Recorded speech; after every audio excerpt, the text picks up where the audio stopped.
एक बहुत बड़े मुहद्दिस हुए हैं सैयद दीदार अली शाह साहब अलवरी रहमतुल्लाह, बहुत बड़े सच्ची मुच्ची के मुहद्दिस थे। और सैयदजादे मौलाना फजलुर रहमान गंज मुरादाबादी रहमतुल्लाह अलैह सिलसिला नक्शबंदिया के इमाम सूफी हुए, उनके मुरीद थे, खुद भी आलिम थे, दो बेटे आलिम थे। उनके बेटे आजम पाकिस्तान हुए सैयद अबुल बरकात शाह रहमतुल्लाह अलैह, वो खलीफा थे आला हज़रत के, बड़े लोगों में उनका नाम था। सैयद दीदार अली शाह साहब रहमतुल्लाह अलैह के दोस्त थे सैयद नईमुद्दीन मुरादाबादी, वो मुरादाबाद में रहते थे। सैयद नईमुद्दीन मुरादाबादी भी आला हज़रत के खलीफा हुए। दीदार अली शाह साहब कहते हैं मैं अक्सर सैयद नईमुद्दीन साहब से मिलने जाता तो वो मुझे फरमाते आओ तुम्हें हजरत शेख अहमद रजा के पास लेके चलो। तो इनकी उम्र भी कुछ आला हजरत से बाद लोग बताते हैं कि ज्यादा थी सैयद दीदार शाह साहब की। सैयद भी थे, मुहद्दिस भी थे, उम्र भी ज्यादा थी। कहने लगे मैं क्यों जाऊं, मैं किसी मौलाना के पास क्यों जाऊं, ये मुश्किल होता है ना, मैं क्यों जाऊं। 2 4 5 दफा उन्होंने कहा, कहने लगे मैंने नहीं जाना। कहते एक दिन मैं अलवर से मिलने गया उनको मुरादाबाद, तो वो बक्सा वगैरह बांध के तैयार बैठे थे। मैंने कहा कहाँ जा रहे हो, कहने लगे मैं बरेली शरीफ जा रहा हूँ। कहने लगे यार सैयद हो के आलिम हो के आप वहीं हर वक्त पहुंचे रहते हैं।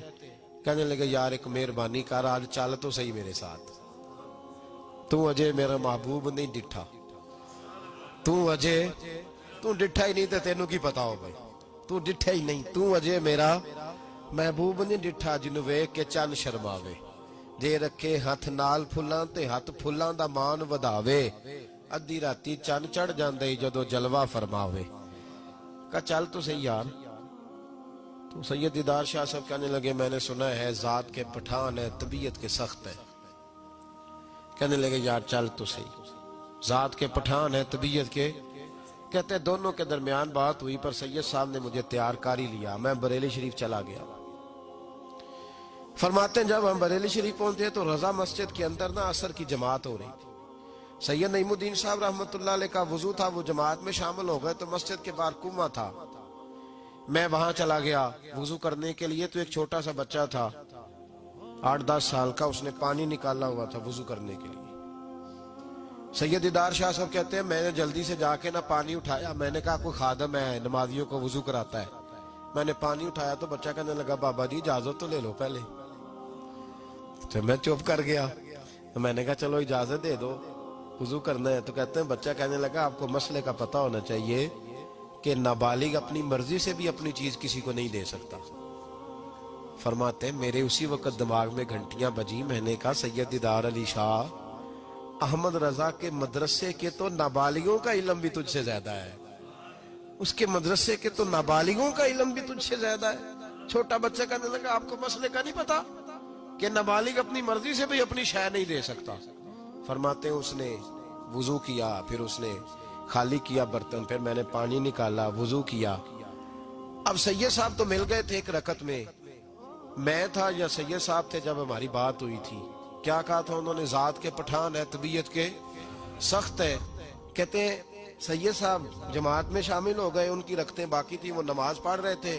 आला हज़रत मस्जिद की सीढ़ियां उतर रहे थे, मैं चढ़ रहा था। रास्ते में मुलाकात हुई तो फरमाते हैं फाजिल बरेलवी ने सैयद समझ के मेरी बड़ी कदर की। उन्होंने जो झुक के सलाम किया और मेरी दस्तबोसी की और मुझे सीने से लगाया तो मैं उनकी तबीयत पे हैरान हो गया। सुना कुछ था और फिर किसी ने तारुफ भी नहीं कराया, मेरी आंखें देख के समझ गए सैयदजादा है। फरमाते मैंने ना धीमे लहजे, मुतासर ही बड़ा हुआ तो मैंने धीमे लहजे में एक बात पूछी। जब बात हुई थी तो मैं और सैयद नईमुद्दीन साहब थे और ये मुझे पक्का है कि उनकी आला हजरत से मुलाकात नहीं, वो तो नमाज मुकम्मल कर रहे। फरमाते मैंने पूछा आला हजरत से हुजूर तबीयत कैसी है, तो मुस्कुरा के फरमाने लगे तबीयत का क्या बताऊं, जात का पठान हूं, तबीयत जरा सख्ती है। क्या बताऊं तुम्हें तबीयत का, जात का पठान हूं तो तबीयत जरा सख्ती है। फरमाते बस मेरे वजूद पे तो बिजलियां ही दौड़ गई, मेरा तो हाल ही गैर हो गया। हाल यौलिया क्या है, जवासीसुल कुलूब। ओ भाई ये तो दिलों के जासूस होते, इन्हें तो खबर होती है पहले से, पता होता है। फरमाने लगे बस जात का चूंकि पठान हूं तो तबीयत जरा सख्ती है। फरमाते मैं नमाज पढ़ के लौटा, उनकी खिदमत में बैठे, मैं तो उन्हीं का हो गया, मुझे तो खरीद लिया। तेरी पहली नजर का वार तौबा, दिल अब तक दुआएं दे रहा है। कहते हैं बस मैं तो उन्हीं का होकर रह गया, अब हाल बड़ा मुनफरद हो गया। कहते हैं जाने का वक्त आया तो सैयद नईमुद्दीन साहब फरमाने लगे चले, मैंने कहा आप जाए, मैं तो इधर ही रहूंगा।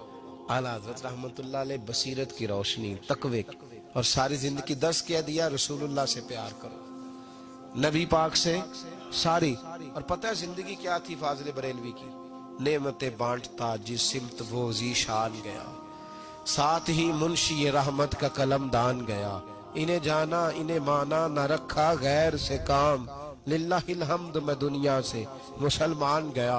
और मदीने जाते थे तो दरे रसूल पे खड़े होके कहते थे चमक तुझ से पाते सब पाने वाले, मेरा दिल भी चमका दे चमकाने वाला। मैं मुजरिम हूँ आका, मुझे साथ ले लो कि रस्ते में है जा बजा थाने वाले। और फिर तड़प उठे, कहने लगे झूठे हैं जो महबूब की जिंदगी के कायल नहीं। तड़प उठे, दो कसमें उठाई एक शेर में, कहने लगे तू जिंदा है वल्लाह, तू जिंदा है वल्लाह, मेरी चश्मे आलम से छुप जाने वाले।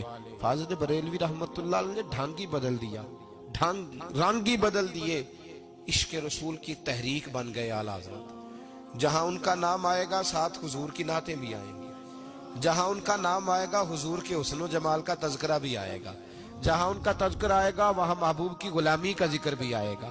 आला हजरत का जहां जिक्र कयामत तक किया जाएगा तो लोगों के दिलों में जो चीज हरारत बन के उभरेगी वो रसूलुल्लाह की मोहब्बत होगी। मैं अक्सर कहता हूं है ये पैगाम हजरत अहमद रजा, बारगाह नबी के रहो।